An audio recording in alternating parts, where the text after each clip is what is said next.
Isso aqui é um tweet que o Rodrigo Tacla Duran retweetou agora há poucas horas, do Pietro Kidmo Júnior, né? Ele está juiz e defensor público, né?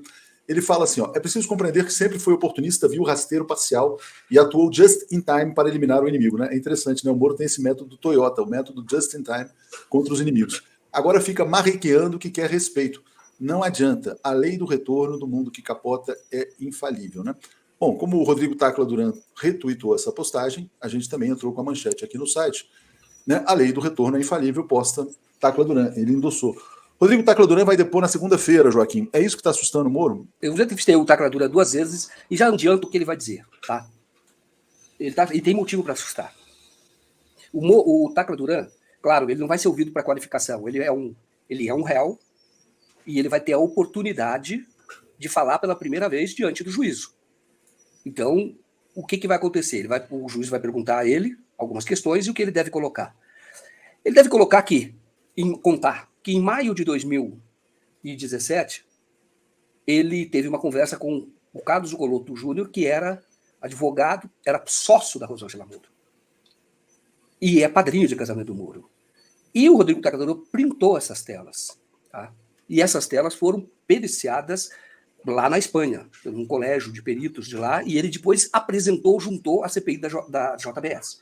Então ele vai dizer, ali o Zuccolotto diz que negocia com ele favores ou benefícios numa eventual delação.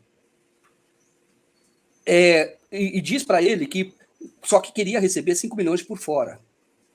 E diz para ele que, nesse caso, o Rodrigo, Tacla Duran, ele tinha outras empresas e localizaram 15 milhões na conta dele. Então, a conta que o Zuccolotto apresentou, olha, você vai devolver 5 milhões, você vai ficar... 5 milhões ficaria para ele, e 5 milhões você tem que pagar para nós. E o Rodrigo Tacla Duran pergunta, mas eu tenho que pagar com recibo por dentro? Ele falou, não, é por fora, porque eu tenho que acertar algumas pessoas. E ainda eu vou conversar com o Dedê, está na tela do computador. Dedê é o doutor Dallagnol. Uma das empresas dele faz uma transferência, porque é de uma conta no exterior, de $612 mil para a conta, na hora que eu vou dizer, do advogado Marlos Arnes, que depois veio a fazer delação. Isso não é, eu já procurei o Marlos Arnes, ele não fala. Isso está na conta dele, entrou na conta do escritório dele, 612 mil. A TED eu tenho, eu vi a cópia, a transferência, não se chama TED, mas é uma transferência que foi feita de uma conta no exterior. Eu estou na conta dele. Uma vez eu estava conversando com ele e falei, olha, se o Marlos Arnes desmentir ou disser que eu paguei honorários, pergunta para ele se tem alguma procuração minha em nome dele. Aí ele decidiu o quê? Leva toda a família para Madrid, toda a família, porque sabia que o método da Lava Jato era este, iriam para cima de parentes dele, iam aterrorizar os parentes, e ele está lá desde então, do período que ele foi lá, desde 2017. Aí o Moro decreta a prisão dele, ele acaba preso por alguns dias, decreta a prisão dele depois que ele parou de pagar, porque o pagamento é em julho e a prisão vai ser decretada em outubro. Nessa época, o Zuccolotto era sócio da Rosângela, portanto, na visão do Rodrigo Tacla Duran, que é advogado, o Moro estava impedido de atuar contra ele. O Moro, que deveria ter feito? Como um juiz, diz, olha, determina uma investigação imediatamente, porque é de interesse dele, juiz. Se ele não deve, mas ele não fez isso. Ele divulga uma nota, ataca a imprensa, a Rosângela começa a atacar a Folha, ataca, a Rosângela pôs até depois um jornal e com uma banana em cima, que seria para embrulhar banana, algo assim. Mas ele ataca o Tacla Duran, defende o Zuccolotto. E é por isso que depois ele continua atacando o Rodrigo Tacla Duran, e até chama o Rodrigo Tacla Duran de bandido, e alguma oportunidade lá, acho que no Roda Viva. O Tacla Duran poderia ter sido ouvido várias vezes, a defesa do Lula arrolou algumas vezes, não só a defesa do Lula, outras defesas também arrolaram, e o Moro sempre indeferiu. O que faz suspeitar que o Moro, na verdade, tem muito medo do que vai dizer o Tacla Duran. Mas o que vai acontecer? Isso que eu acabei de contar vai ser dito ao juiz, naturalmente, com essas provas. E o que caberá ao juiz?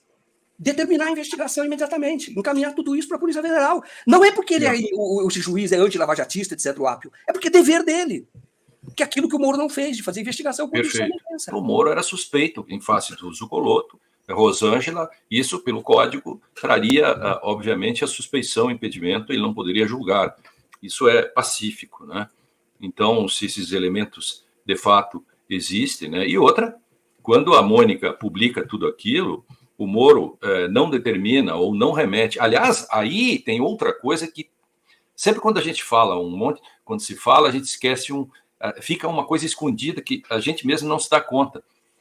O Ministério Público, imediatamente, quando sai a matéria ou essa discussão, deveria ter aberto uma investigação pesada sobre isso.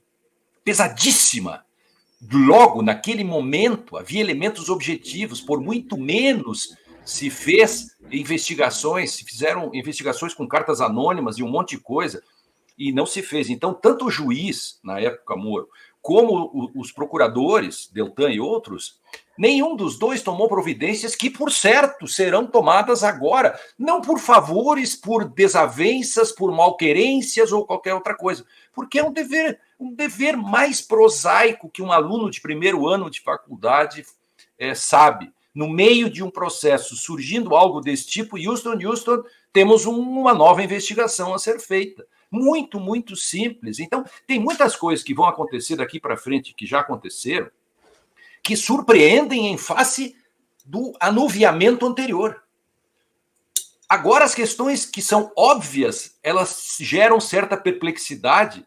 Algumas decisões, por exemplo, do Eduardo Apio, que são óbvias, lógicas, legais, estão, digamos, gerando alguma perplexidade. Sabe por que geram perplexidade? Pelo que era antes. Mas elas são muito simples agora, porque basta cumprir o livrinho.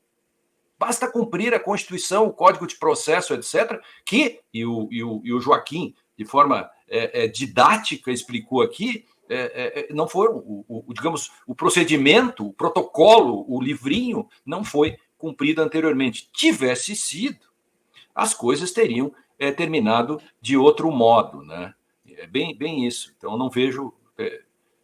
se isso acontecesse, o Rodrigo, de fato, contar e tem esses elementos, sem dúvida nenhuma, vem aí uma nova fase da pós-Lava Jato.